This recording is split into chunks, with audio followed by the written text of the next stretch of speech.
Over to you, Pareshji. Hello and welcome to another episode of In Conversation With. In Conversation With is a series by CASI New York where we invite senior management professionals in search of executable advice. Today's session is very interesting. We have multiple people, multiple countries, sustainability, CSR, and ground level execution of CSR. So I look forward to today's session. My name is Paresh. I represent CASI New York as a member of the board of directors. CASI is the world's largest platform for sustainability professionals. We have a presence in 52 countries. We also run the world's largest volunteering platform with a reach of over 3 million volunteers. So welcome to the seminar, everyone. Thank you very much for being here with us. Now, before we go on to the first speaker of the day, I have a general question. Any one of you can answer it. I would be happy. I would request you to give us a 30-40 second, 1 minute answer, a short answer. It's a very general question. So here goes the question. We hear a lot of talk about CSR, sustainability, ground level execution, NGOs, the whole shebang. So a lot of things are being done by a lot of people, and everybody has their own angle. So my question is, what are we really trying to achieve? What are we trying to do? Or is it just another job function, like in operations or administration? Just checking if all the lights are working and the electricity is on, or the laptops are working. Is it just a function? Are we trying to achieve something here? Where are we moving to? What are we really trying to do? Anyone, please. Shall I start? Please, yeah. Thank you, Professor Seth. Sustainability for me is a over-enlarging umbrella, but I called in this professional to give a short answer, is that we are on a mission, and our mission is to make the world a better place to live for all the stakeholders of the earth. Mm-hmm. And that mission, while building that mission, because we are in the business, we have to ensure that the business is also sustainable. Mm-hmm. What I believe is that a sustainable planet can support sustainable business, and sustainable businesses will strive or enhance in a sustainable world. As far as we as a professional, we have to ensure that all the stakeholders are well satisfied to the need. And we manage the business in a way that we all thrive. Okay. So I have a follow-up question. Again, anyone can answer. I would request a short answer before we go on to one of the speakers. Out of ESG, as I understand, so CSR, sustainability, impact, everything leads to ESG in the final cauldron. So in ESG, why do we give so much importance to the E, the climate change? I can name at least 10 countries where even today you cannot give same wages to a lady that you give to a man. So if you give to the I can name such 10 countries. If you give $1 an hour to a boy, then you have to give less than $1 an hour to a girl. Otherwise, people will come and burn your factory. You cannot give similar wages to a lady that you can give to a man, and there are countries like that today. So why is that not on top of top of the ESG ladder? Why is environment on the top? Because if we have 1 billion people to feed, then maybe environment cannot be on the top, and maybe education for all or food for all should be on the top. So what is your opinion on this? I would disagree with your statement that E on the top on ESG. Number one is that the first thing what we look at ESG is a risk management tool rather than an issue of sustainability, because sustainability encompasses much more canvas than ESG. Now, whether E is important or S is important or G is important, or which part of E, as you stated, climate change is one of the part which I'll talk about, that what is happening in steel sector. What is that important? That is where is the concept of materiality comes in.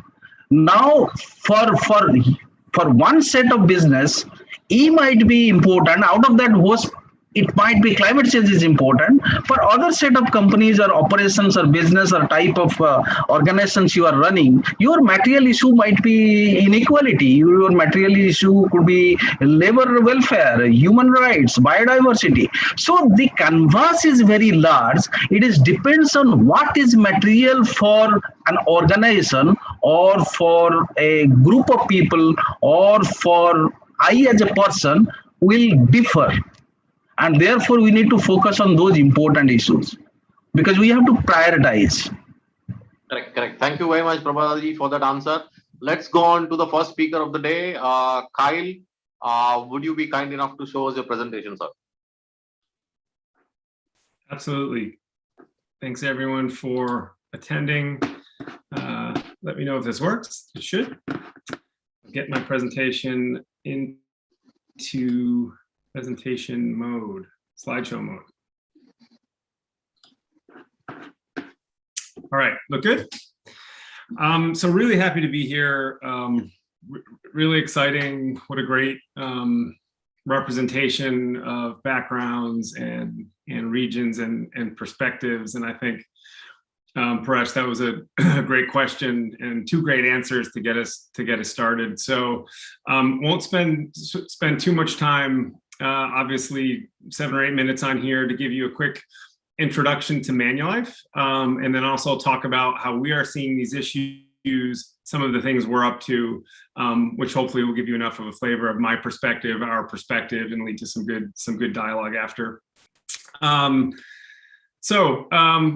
Really quickly, won't go through all this. Apologies if it's a little tricky to see, but just quick background on Manulife. And this is a slightly dated, so these numbers have changed a bit, but we are a global financial services company, operations in North America and Asia, also in South America and Europe. We do have some strong partnerships in India as well.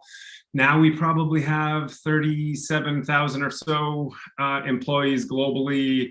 A lot of people know us as a global life insurer. We're also one of the top 25 wealth and asset managers, retirement planning.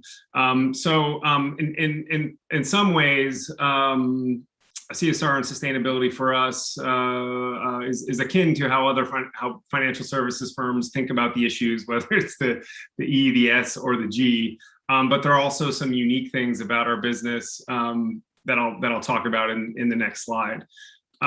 So ESG, I think it's interesting, Prabodha, what you had said, because I agree, and hopefully we can talk more about this later, that ESG is not synonymous with sustainability. I'm not going to go into that now, but I agree wholeheartedly that ESG is more of a risk management measurement tool, which absolutely has flaws in and of itself, but sustainability is much more.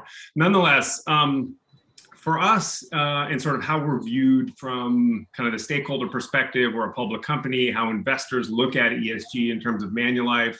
It's everything from kind of how you would think about it, climate change, how strong is our governance, what are we doing about diversity, gender, pay equity, financial inclusion, sort of all of these things in the world of ESG. A couple of things are unique to us as a financial services company that you might not think about.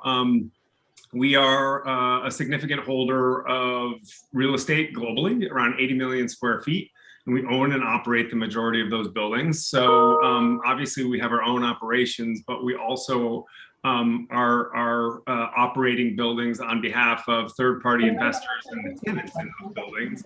And so climate change, human health, kind of the built environment are really critical to our work in sustainability and ESG. We're also a significant owner and operator of timber and farmland.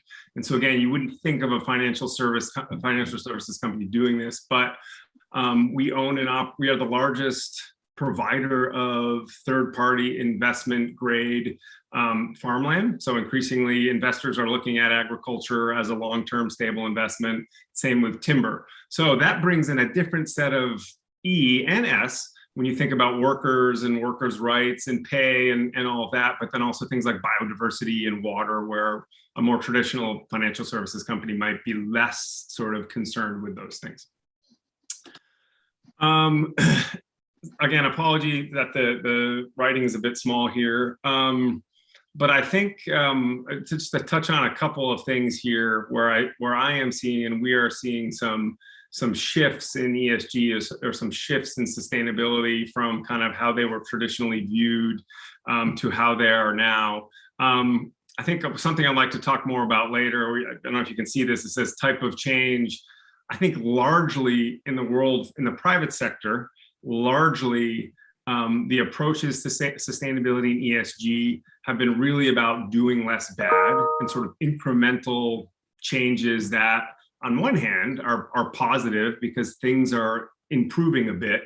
But if you look through the lens of the planet, if you look through the lens of society, it's really not enough. And so I think there is a shift happening, not as quickly as it should be, but a shift happening to looking at corporate, private sector sustainability performance, not just through sort of a lens of how Manulife is doing versus one of its peers, but really looking at the actual impact on the planet. And so a lot of you may have heard of something called the Science-Based Targets Initiative, which is really around getting companies to set targets and achieve those targets around what science is telling us we need to do to avoid catastrophic climate change.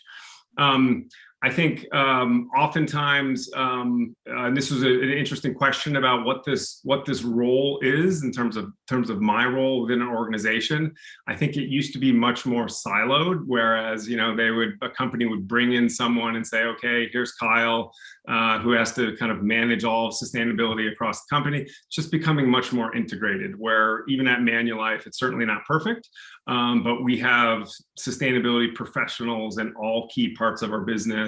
And of course, the trick is, how do we sort of row in the same direction? How do we accomplish everything collectively versus having a siloed approach to sustainability that sort of sits in an office somewhere and struggles to make change.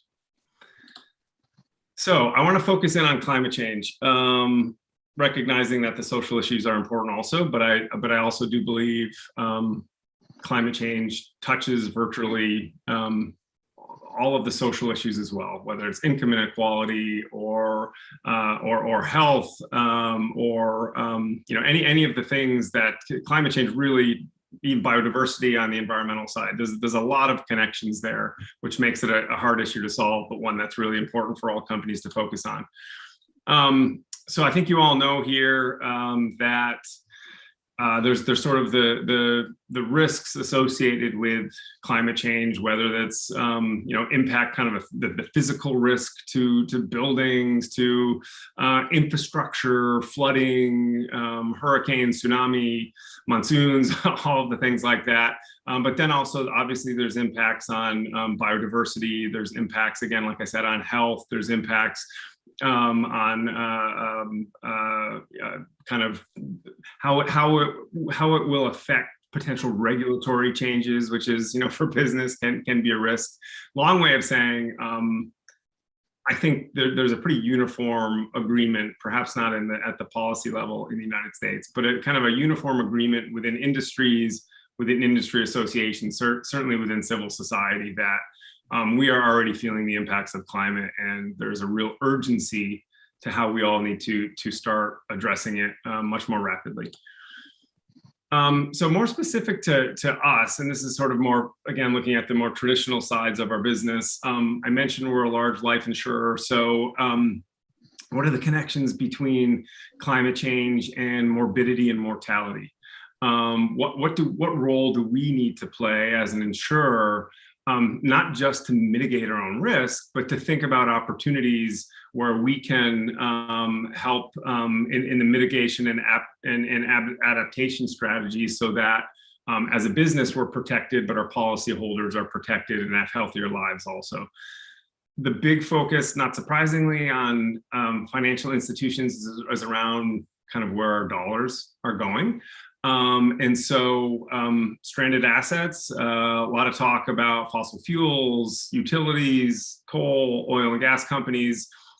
Life insurers traditionally are fairly heavily invested in industries like utilities, because they have traditionally long time horizons in terms of those investments that match our policyholder time horizon. So if someone's on our insurance for 50 years, in theory, you want to be investing their policy dollars in a very stable long-term investment, which traditionally fossil fuels and utilities and other industries like that made sense. But in terms of climate, they may not be the case.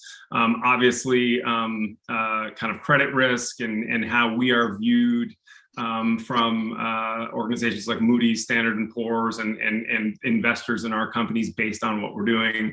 And then, obviously the asset management side, thinking about timber and ag, for example, kind of how climate change might be impacting those industries. And there's just and then there's even things, there's a strong connection between what's happening with biodiversity and climate change and things like pandemics that we're all experiencing. As a major holder of commercial real estate buildings, there's been a lot of changes in thinking about, okay, like how are cities thinking about people in their buildings, and sort of as a property owner, there's certainly changes underfoot. But there's not just downsides. Obviously, there are opportunities as well, as there's the tradition to the low carbon economy. We're a significant investor in renewable energy and energy efficiency. I think about we have about 30, let me get this not quite right, maybe 34 billion in green investments currently across a range of opportunities. Again, thinking about from the insurance perspective, what are the potential products or product changes we can make that take into account a changing climate, that also are benefit the members and policyholders of our insurance, but then also the business as well. And so certainly risk is important and risk mitigation is important, but it's equally important to think about, okay, based on what we do, how can we actually provide solutions? I mentioned the timber business. We're about to launch our first product that is really focused on kind of climate change versus just the pure returns on a timber investment. So there's natural capital opportunities. So we're thinking hard about kind of all of those things. And then finally, this is likely too small for most people to see, but we recently, like many have seen, probably commitments both at the country level, but then also at the company level around sort of net zero emissions by 2050, and sort of what does that mean? And so these were our first set of public climate change commitments, and we think they're good. I mean, they're not sort of bleeding edge, but they are, we're thinking about our own operations and reducing emissions, thinking about what we can do to transition our investment portfolio to net zero by 2050, and how do we act on that much sooner. But then again, how do we think about these connections between climate and biodiversity and the different elements of our business to figure out how we can play a larger role. So I'm going to stop there, but again, eager to sort of get into some of the finer nuances of ESG and sustainability. My past life prior to being at Manulife and a company before that was in the NGO advocacy world at an organization called Oxfam, an environmental defense fund. So I like to think that I'm still an advocate, maybe an advocate in sheep's clothing, operating inside a company to try to get us to do the right thing, but it's not always easy. So I'll stop there. Thank you.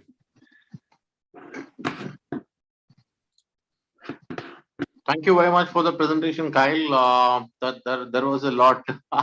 That was a lot to digest at one go. I have a few questions on the 39 billion that you guys have invested in green assets. But let's keep the questions at the end. I'm sure Sandeep ji and Prabodha ji also have questions for you. So let's move on to Prabodha ji. Prabodha ji, are you there? Yeah. Thank you. Prabodha ji, would you like to share a presentation, please? All right. Just give me a second. I think it's visible now. Yes, now it is. Okay. Good. So good morning, good afternoon, and good evening, depending on the part of the world you are listening. First of all, thank you, Professor Paresh Seth and Dr. Mitesh Seth, for inviting me to speak in this knowledge series. And in this series, I intend to provide you with an overview and a way forward on the decarbonization strategy of steel sector. Well, why I'm going to talk about decarbonizations and climate change, I think partly Kyle has touched that World Economic Forum's risks report, how consistently from last couple of years or 4 or 5 years, the climate change is becoming one of the biggest risks for the organizations. And steel being in hard to abate sector is something we really need to be concerned about how to decarbonize that part. So let me first give you a brief about the steel process and why it is important. Now, if you look at steel's key two components are iron, that is one of the Earth's most abundant elements, and recycled steel. So the primary steel production process, which uses a blast furnace and a basic oxygen furnace, which is normally called BF and BOF, is the most common, and that accounts nearly 70% of total steel production in the world now. So steel also can be made using an electric arc furnace that you can use DRI and scrap, and that is around 29% of steel production currently happening in the world. Beauty of steel is that once steel is produced, it becomes a permanently available resource because it is 100% recyclable and has a potentially infinite life cycle. So if you look at from life cycle perspective, this is a wonderful material. This infinite recyclability and without any loss of properties, combined with its strength, its versatility, availability and affordability, makes this material as a unique material, and any civilization's progress of a country depends on availability of steel. And there are thousands of different types of steel designed to meet the specific need of end user. Many of the products, what you see today, were developed over past 10 years. And the variety of steel is not only defined by its chemical composition, but also by a variety of microstructure on a very nano and sub-nano scale. So this leads to an impressive range of achievable properties and ensures that there is much scope to continue developing new, innovative, lightweight and high strength steel. And that is what my previous speaker talks about, the opportunity. And this is where we see an opportunity for the steel. Steel is critical to the sector and technologies that will enable to drive a green economy. You talk about renewable energy, resource and energy efficient building, low carbon transport sector, infrastructure for fuel efficient and clean energy vehicles, and recycling facilities. You name it, all depends on steel. But at the same time, even heavy industries, the iron and steel sector ranks first when it comes to carbon dioxide emissions, and second when it comes to energy consumption. Even the steel industry has reduced its energy consumptions almost 60% since 1960 till date. So there a lot has been done, but then what we need to do? Let me also give some perspective of what's happening in India. As you know, in India is currently the second largest steel producing country in the world after China. The National Steel Policy 2017, which we call NSP 2017, has set a target to increase the Indian steel production capacity to almost 300 million ton per year by 2030, that is end of the decade, and at the same time to increase the per capita consumption to 160. Just to give a comparison, average global per capita consumptions today is around 250 kg. So India has a lot to catch it up. That means India would remain the fastest growing producer of steel. This will be due to demand growth and the expected contraction of steel production in China. And you see that is happening in Europe. The iron and steel sector, if you look at, is responsible around 23% of total industrial energy consumption in India. That with coal accounting almost 85% of total energy input. So we are still heavily dependent on coal. So as a result, this sector is highly emission intensive, contributing almost 1/3 of direct industrial CO2 emissions, which is around 252 million ton during last year, or 10% of the total energy system emissions in India. So that's quite large. But having said that, looking at its impact, both positive and negative, what are the mitigations and technological improvement options available? So like any wider energy system, if you look at iron and steel sector, also cannot rely on one single technology or any one mitigation lever alone to make the progress on the climate goals. So it must pull all levers that can make a difference for its transition to zero emissions to take place as quickly as possible. Being a hard-to-abate sector, you need to understand that transitions in steel sector to near zero is going to take a long time. So what should be the short term? In the short term, the largest role is going to be played by the technology performance improvement within the current conventional route and demand reduction through material efficiency. That means use the best available technology, fullest possible, and get maximum efficiency. But if you look at medium to long term, that means from 2030 to say 2050, carbon capture, utilization and storage with a fuel shift that is away from coal towards reductions through natural gas or hydrogen or bioenergy is going to play a big role in this sector. So when examining emissions reduction, cumulative during 2020 to 2050, if you see, the largest role are played by material efficiency, technology performance improvement, and carbon capture and utilizations.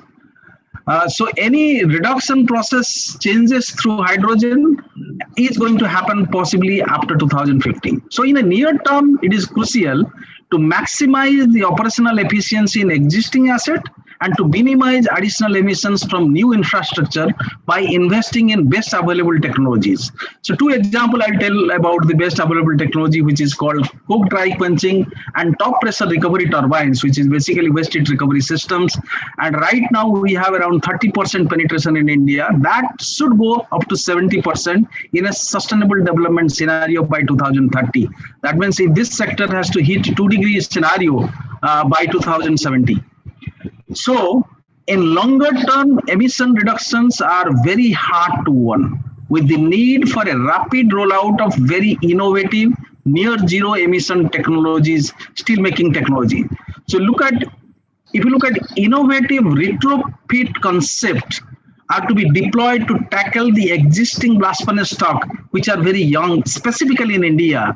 And this is long gestation period. When you invest in a blast furnace, its lifetime becomes 40 years. So the new blast furnace which are being constructed right now will have a real challenge. So in the latter half of the sustainable development scenario, the hydrogen-based DRI and innovative smelting reductions coupled with carbon capture and storage route are to be take more role.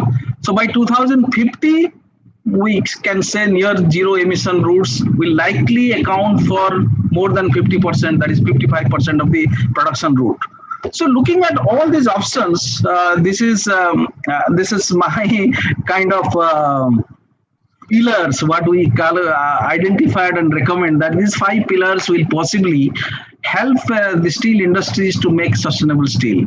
And those are first and foremost that you have to have a proper sustainability framework and priorities. That's important, prioritize in the organizations. Then the focus on material efficiency and energy efficiency in the near term horizon, what I discussed, because that's going to play a major role. The most important next is the supply chain.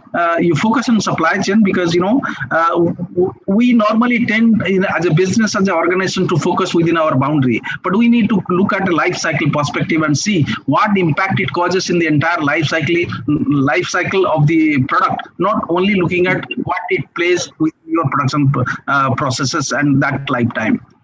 And clearly focus building circular economy, because a lot of waste coming out of steel industries becomes an input.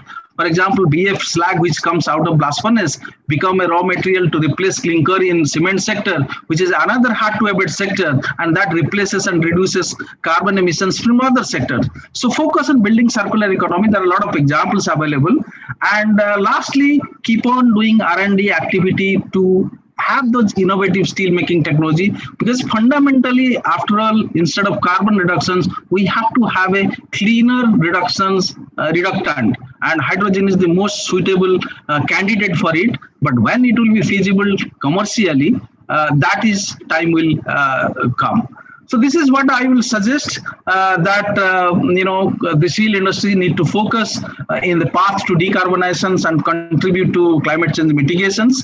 So with that, I'll remain, because I will not go into detail of what JSW is doing. If somebody is interested, you can reach me to find out how we are aligning our approach towards this philosophy, what I talked about, and what is likely feasible. And with that, I will remain for any further discussions. Thank you very much for this opportunity to talk about decarbonization strategy in steel sector. I remain here. Thank you, Prabodhaji, for that extremely well-made presentation. This is probably the first time I have seen such detailing on how the steel industry is working on carbon and sustainability. So I have two questions really.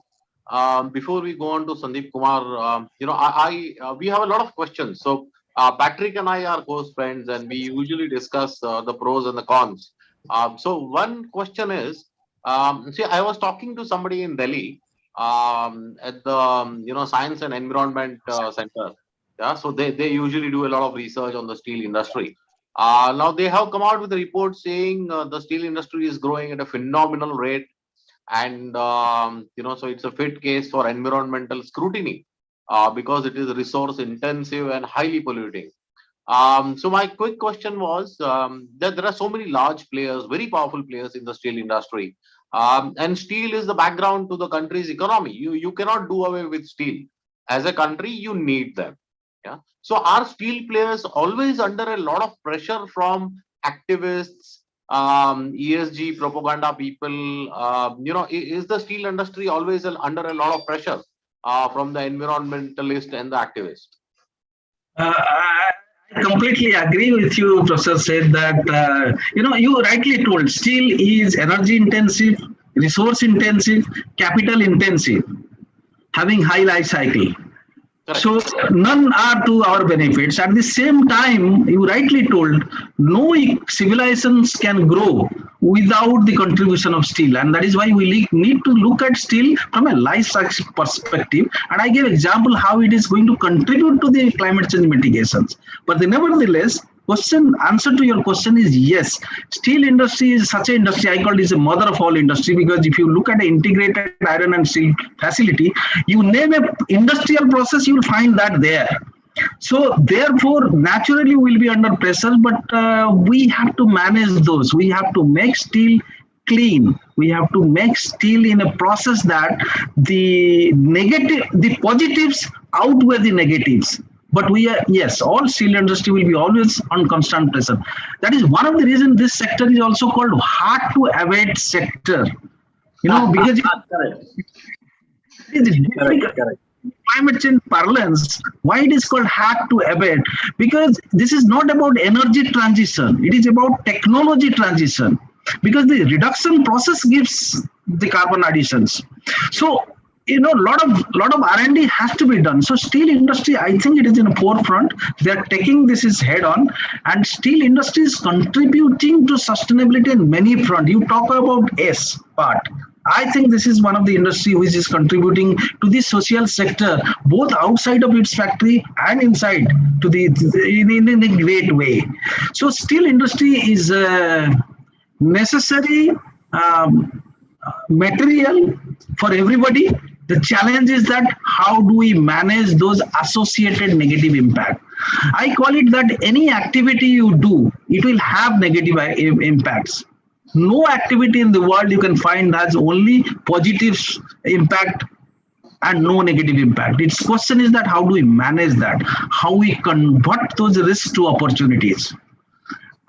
And there will be challenge. I understand, and I am always within under the scrutiny, and that is the reason. First thing, from JSW perspective, we want to be transparent with our stakeholder. We admit that we make impact, but we also want to show you that we are taking care of the impact responsibly, and we are open to suggestions and support from anybody. Absolutely, sir. My follow-up question, I have a follow-up question, but before that, Patrick, a side note to you. When we are working on those ESG reports, we need to make a separate kind of something for the steel industry, so that it is not about polluting today. It is about how they are improving on the processes and contributing. And we need to take the life cycle, and not only today's production, as Prabodhadi mentioned. So that was a note between you and me, Patrick. Yeah. Yeah. So my follow-up question, or rather, it's not a question, Prabodhaji, it's a comment. See, what happens is, and again, the team at CASI, we keep on discussing this, and what happens is we always blame the oil and gas sector, saying these are the evil people. And Patrick is a huge, he really promotes this school of thought. That if we were to always keep on blaming the oil and gas sector, saying they are pollutants, but the IT sector, which is supposed to be the cleanest sector, is the biggest user of oil and gas. Yeah. So you cannot put all the blame on oil and gas manufacturers. A part of the blame has to shift on the users, because you are using it, and so they are making it. So something like that is also applicable for steel, because if we are using such a lot of steel, and if we don't have a choice but to use steel, then steel companies are not to blame really. The blame has to be shared equally, and the onus lies equally on the users to so many things like reuse or recycle, or whichever way it works for them. But the onus lies on the users as well, and not only on the manufacturers. So, I thought I'll make this comment to you, because this was a heated argument between the CASI team yesterday, and Patrick was leading that discussion. No, I agree in the sense that we should not blame any sector. The rest, we all are responsible. See, we are also a consumer. We are also not producer. A lot of customers are now putting pressure that you produce things in a cleaner way, in a better way. So it has to be a collaboration. I am a great believer of collaboration. So collaboration not only has to happen between industry body and the technology provider. It has to happen with this stakeholder in larger stakeholder context. So that dialogue has to happen, and that collaboration has to happen, and we need to improve. Our ultimate objective is to make the world sustainable. And in the same process, we want to build a sustainable business, because we don't build sustainable business, we will perish.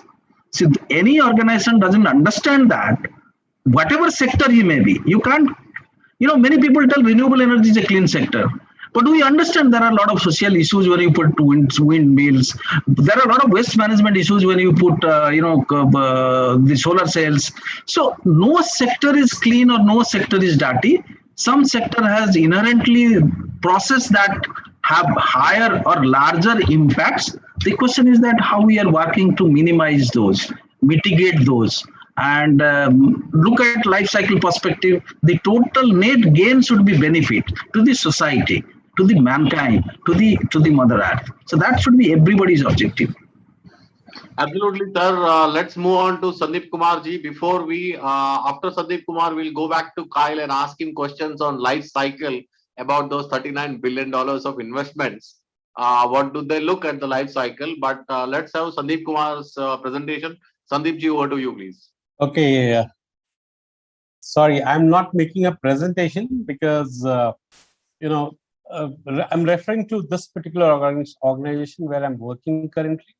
Okay. I've just been there for 1.5 months, so it's very little time to have a lot of things. But going by my experience of working in CSR for more than now 25 years with topmost companies like Tata Motors, I've worked with the Reliance, worked with Crompton Greaves. So similarly, as Kyle was saying, in my first avatar, I was working with the NGO called ActionAid, and we have a different perspective altogether on that front. So I bring with me both these ends together, and I'll try and share my perspective on working on the ground on the key issues which is burning around sustainability aspects. Uh, to me, looks like it's a triangle approach which has to be followed. One side you have Mother Earth, another side you have people, and the third side is the process or the users. And so all these things, when it works in conjunction in more balanced way, the things becomes better. And as a human, we have a tendency to become better and make things better for future. That's what is the keynote meaning related with sustainability. I'll still like to share with you guys something on this, which I have. And I have just written before this session was started, and I like to read for you. What do I mean by this? So basically, it's an environment in which all of us are living, and there are human beings, there is an ecosystem, there is an animal life, and the water cycle. These are the four main pillars of overall environment, and their interconnectedness in a balanced way is something close to be referred as sustainability. That's what I understand it. Also, it's very important that for sustainability is important for a very simple and very straightforward reason. We cannot maintain our quality of life as human beings, the diversity of life on Earth's ecosystem, unless we embrace it. It's like this, that it's all part of a life. We have to look at it from more connecting angle. It is related to our thoughts, it is related to our practices, and it is related to our usages.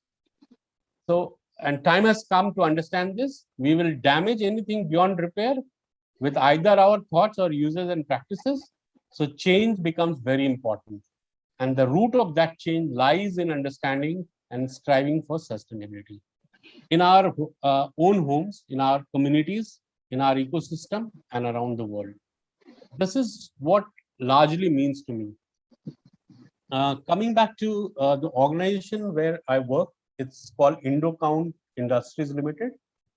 It's into textile business, and perhaps many of you in US might be knowing, because we are one of the largest exporter of cotton, particularly in bed and linen segment. And the best part of this organization is that we work with cotton only grown organically. That's our USP. It's 100% organic cotton that we work on. And I'm trying to get into details of all these. I do not have much experience because I could not go into field because of the COVID restrictions and all. But certainly the processes are there in place, which is creating kind of taking farmers along in the whole process itself. So the whole process starts from the farmer side when they make those cotton using organic approach or green approach. And from there it comes to our factory. The factory also uses a lot of focused sustainability parameters in the whole process. And the company is also reporting on Higgs index largely. I do not have much understanding of that, but then I come to know that there is a Higgs index, and on that index, the company has been reporting, uh, and uh, and there is a huge market for it. And the best part about all these things is that the end of customer, which is there on the other side of the globe, is also connected with the latter side of the globe, which is the farmer, through a process which is being done by our company.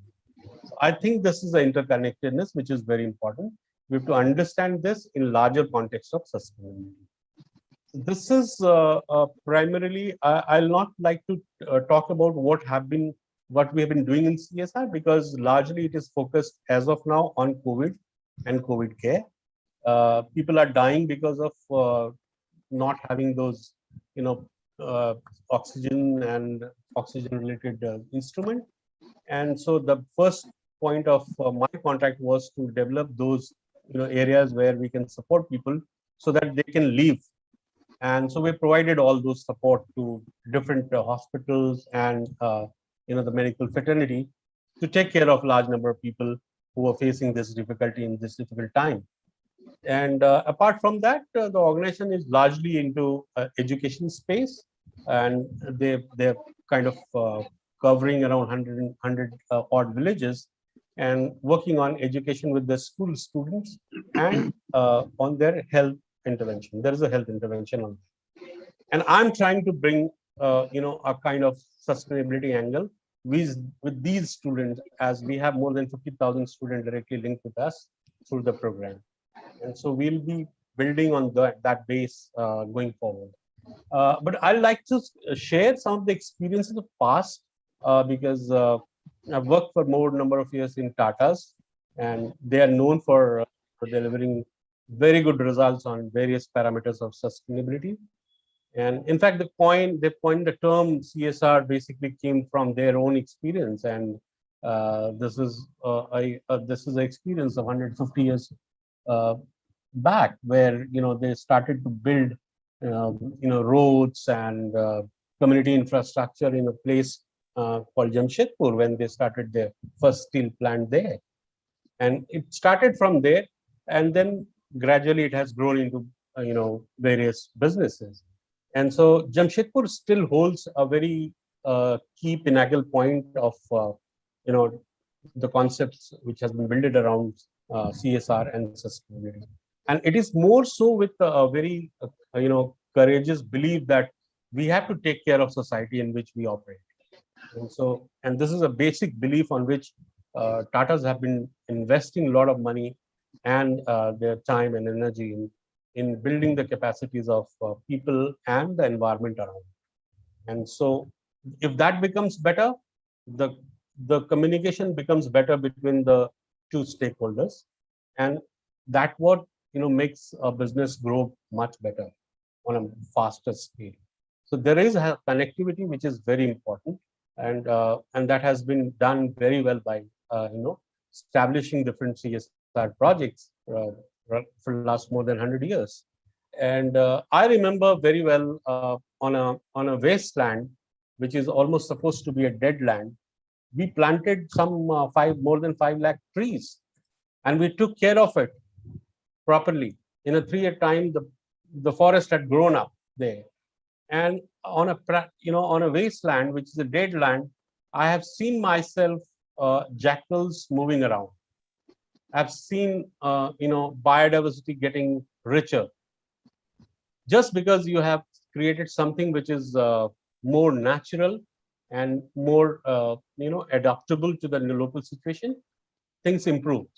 So nature has its own way of adopting the things. Like we adopt from nature, the nature also adopt from us. Only point is that, you know, one has to give time, one has to be careful about what we do and how we do, and keep supporting that. Things will improve over a period of time. It has brought in a lot of changes there. Similarly, water is a key element, and the more we, you know, withdraw water from underground sources, the more we are getting into trouble zone. We are going to face a major difficulty. All of us, we know that it's going to be a big problem area in coming years. And so water is something which is natural and it has to be conserved naturally in its own way. Now, thankfully, we have a lot of abundant rainfalls in different parts of the globe.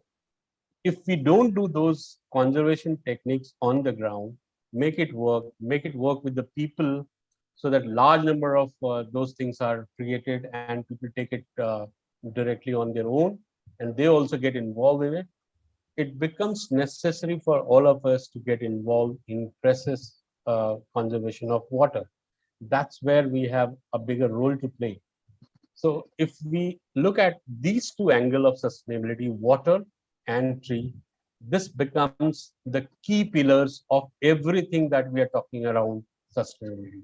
Because these are the key resource that we take out from a natural setup. Earth was not given to us in such a way. We have used it for our own purposes. And we have to, rewind the whole thing, give it back, develop it, and conserve it so that the future also gets into a better place and future generation can take the similar thing. So my one point that I want to bring to this August gathering is we have to invest in the next generation about educating them on all these aspects. The next generation has to be called Generation G, not XYZ. Those days are over. The next generation is more, inclined towards the green approach, and so they should be called as Generation G. They are going to take up the whole lead because we already have a lot of things written under, various SDG goals, and the way the population is increasing across the globe, we have to keep building the base for taking care of nature in a better way.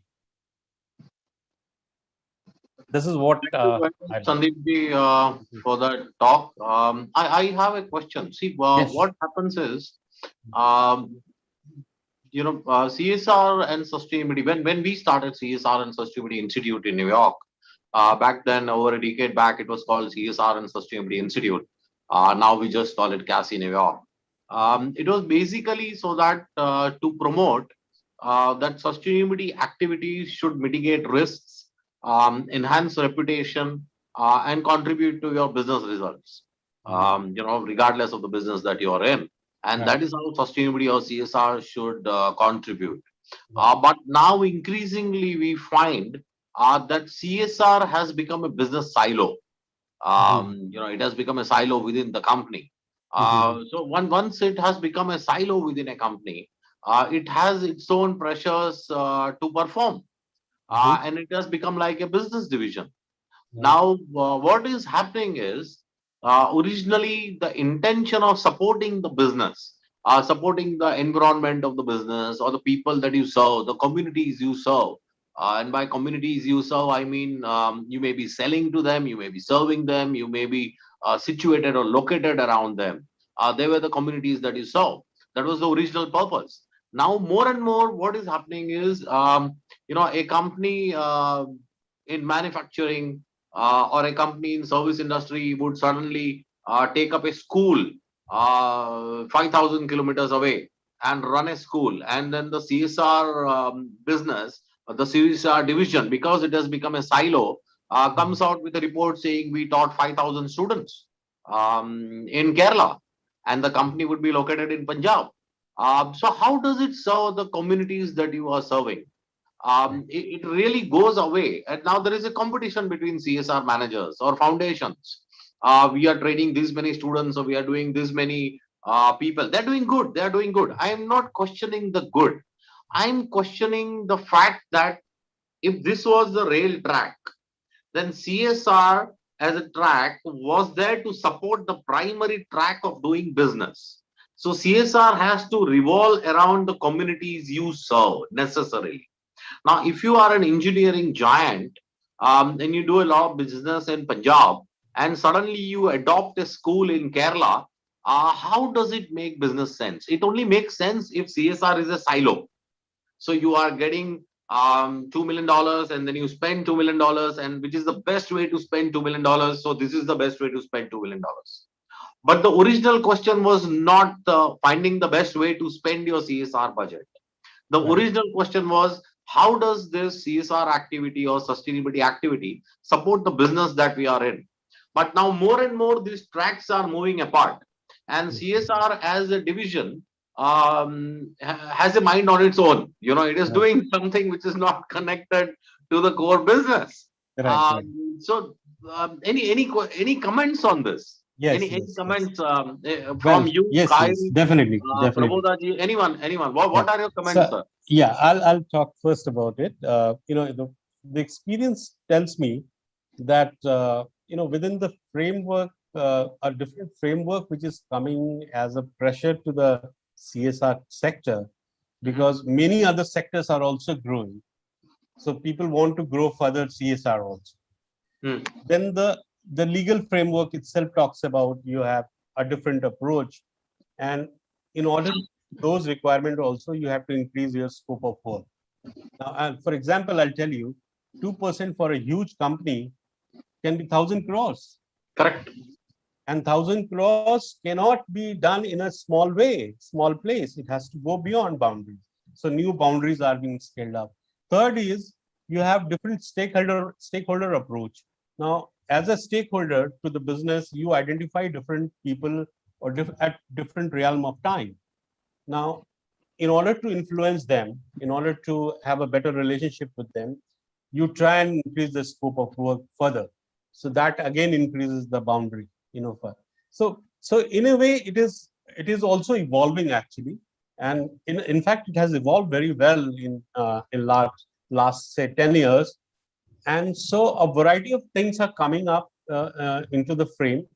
Thankfully, we have a very good system in our country where we have a CSR Act where mandatorily everyone has to work on this, and this is all with the approach that it's going to create some good models, because CSR per se can work on developing some model. It cannot be a substitute to the government, because the basic services has to be provided by the government.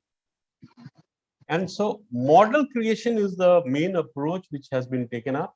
And so in developing those models, the people are also reaching out to different places where they find their thought process are matching and things are, in favor of doing such program.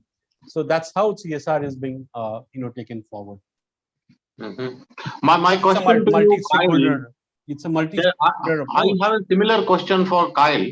Kyle, my question is, how does a large giant like your company ensure that the CSR strategy remains in line with the core business strategy? Because it is very easy to go astray. Adopt a village here, adopt some people there, go into animal shelters. It's very easy to go all around the place, like a kid in a China store or a gift shop. So how do you ensure that your CSR strategy is completely tied up with the core business strategy? How do you do that? So I'm not necessarily sure I agree with that as an objective. I think on one hand, I do, in that you're absolutely correct, Presh, and that you can't be focusing on issues or constituents or stakeholders that are totally irrelevant to the business. So to your point, as a large financial institution, if we said we are going to focus on coral reefs, not that isn't a valid or an issue that needs addressing. It just doesn't make sense based on what we do. And so I think you do have to ensure that your approach, your tactics, your initiatives, your issues are the business sees the connection, or else, to your point, they'll always operate separately. That being said, I think that the days of always showing the business benefit to any sustainability or CSR related initiative, what's the business benefit here? We need to show the business. The days of, okay, we need to talk about sustainability in the language of business. Mm-hmm. Those approaches have failed. I mean, they have completely failed, right? So if you're talking about biodiversity, if you're talking about income inequality, if you're talking about health, if you're talking about climate, whatever the private sector has been doing has been woefully inadequate. That's the reality, correct? And so I think what and this is hard to do, but I think sustainability functions, particularly within CSR functions, particularly within business, really have to try and shift the mindset that sure, we are not going to sink the ship based on avoiding catastrophic climate change, but we need to start thinking about CSR and sustainability through the lens of the planet, through the lens of society, and not purely through the lens of business, or else we're going to spin our wheels and nothing we do will make a difference for that generation, that next coming generation that Sandeep is talking about. So I guess short way of saying, I do agree there needs to be a connection, but I would say there is the focus on that connection has been drastically too strong. And what's resulting is across any issue you would like to bring up, whatever the private sector doing is very incrementalist and not enough.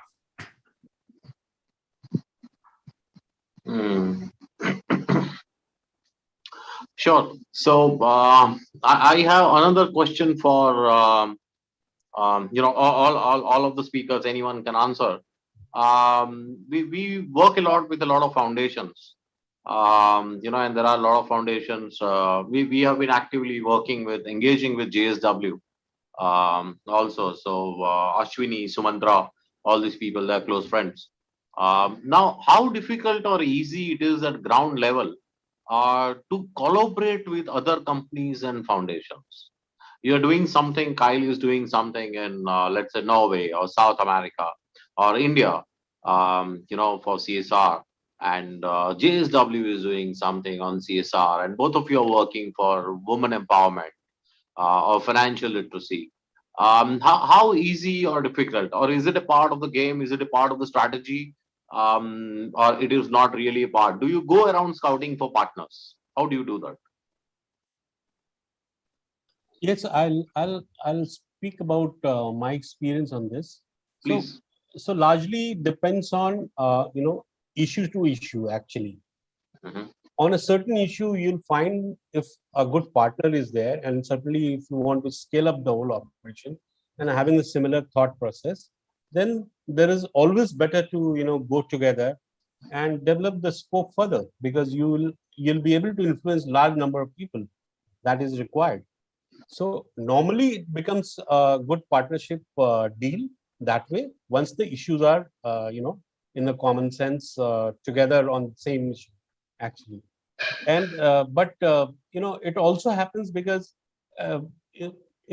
again talking about people working in a particular area with a particular set of mindset, possibly may not be done in the same way in some other place. As the situations are so different, every kilometer you have a change of culture and tradition, and everything happens in a country like India. So it becomes difficult to manage the same thing, same approach to be managed at different places simultaneously. It has to be locally based, because then it is more adoptable, and people are ready to learn and come forward for developing the partnership further. That's one area which is important. But going by again a legal framework, even in the Companies Act, CSR Act, there is a provision made for this. The companies can come together or the foundation can come together within a CSR and work together on a larger scale of platform. So have you actually on ground actively scouted for another company as a partner and done an alliance with, or was it not done? No, it was. Even here in this company where I am currently, we are working with the Wokhard Foundation, which is again a huge foundation, part of Wokhard industry. So there is a partnership which is there, and we're working together. It's a long-term partnership which has been signed. So it depends on, again, leadership to think about those processes. and thinking about the partners, because anyway, if you have a bigger or larger reach, it will certainly going to benefit large number of people. Now that should be clear in the minds of people. If you just want to create an island of development patch somewhere, then it's a different ball game altogether. Sure. Thank you very much for that. With that, we come to almost the end of our seminar for today. We have time for one or two questions. Dr. Seema, Hayden, Patrick, any questions? Even the speakers can ask questions to each other.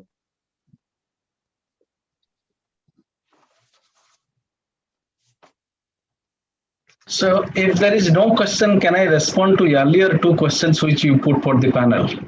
Oh, yes, please. Yeah.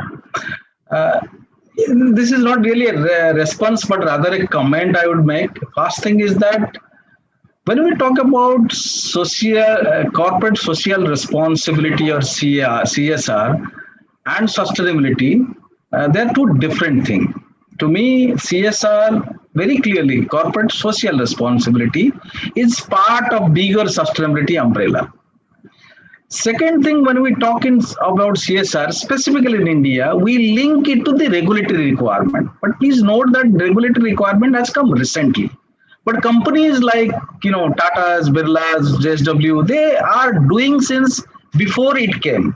Why they are doing? What is the philosophy? It's basically to empower and for the society to meet their own livelihood requirement or any material issues which they are facing. So therefore, any strategy being developed for CSR has to develop cooperatively through a proper stakeholder engagement.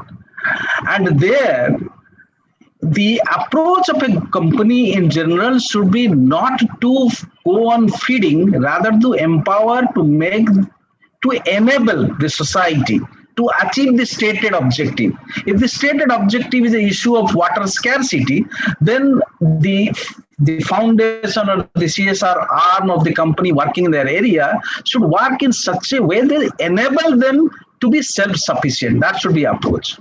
The second part of your question, Professor Seth, was whether there is a symbiotic relations between different foundations and partners. I would see what I have seen. Without any partners, you cannot drive such large-scale social reforms. So it is inevitable. But your second question, third question was very pertinent and very important. That do foundations themselves coordinate between themselves, cooperate, co-opt? Co-opt, I have not seen. Do they cooperate, coordinate? Yes, they do.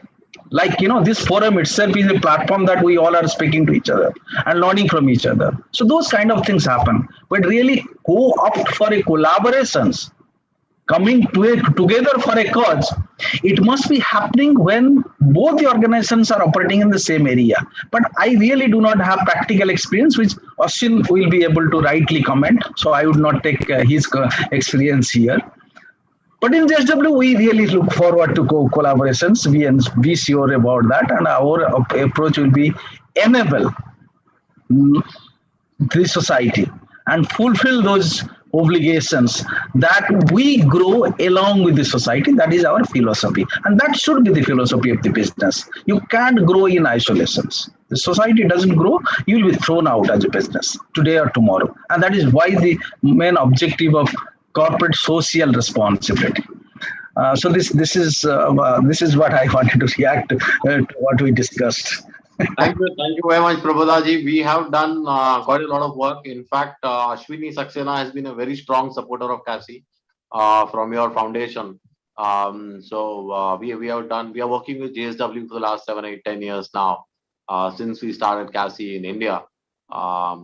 So we are aware of the good work that JSW. I'm sure you would have known our approach. Yes, sir, absolutely. You guys are doing a good job, Sandeepji. Thank you very much. Before we end, one final question, Kylie. Any ending remarks? Kyle, any ending remarks, comments, anything from you, sir? No, this obviously has been very enlightening and enjoyable. I think that particularly for global organizations, which I think we all are generally on your last question. I think one of the challenges for us is, say, financial literacy. You mentioned perhaps, say that was something that we were, which as a financial institution there is that connection, obviously.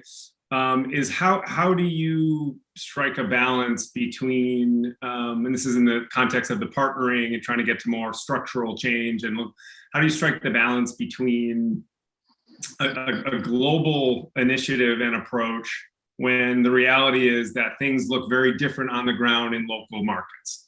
And so financial literacy means something different in Boston than it does in Vietnam, than it does in London. And so from that sort of community partnering, I think that it's an interesting, you really have to try to strike that balance where you on one hand, and this is coming out of Oxfam, I learned this very quickly.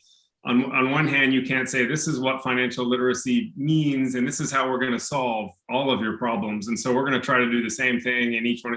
You really have to rely on understanding stakeholder community concerns, issues, input, and so I think it is this tricky balance of not having it totally decentralized, so you're doing slightly different things everywhere, but at the same time you are contributing based on what that local community need is. Correct. I agree with you absolutely.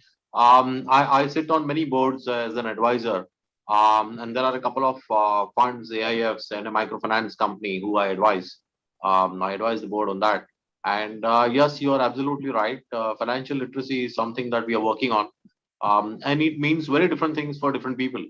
So, while at one hand we are going about doing financial literacy for self-help groups to make them aware that what is the percentage they should be taking money from.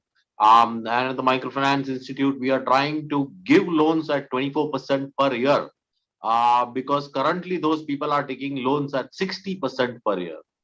Yeah, interest rates.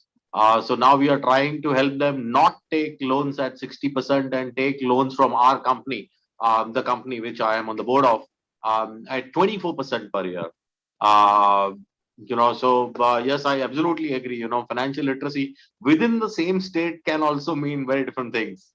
So for a giant like yours, it can mean very different things when you're looking at Delhi and Boston on the same table. Yeah. So with that, we come to our end of the program. Thank you very much, all of you, for being here. Praboda ji, Sandeep ji, Kyle. Thank you very much, Patrick, Seema ji, Hayden, Dr. Mitesh. Thank you all very much. Thank you. Bye bye.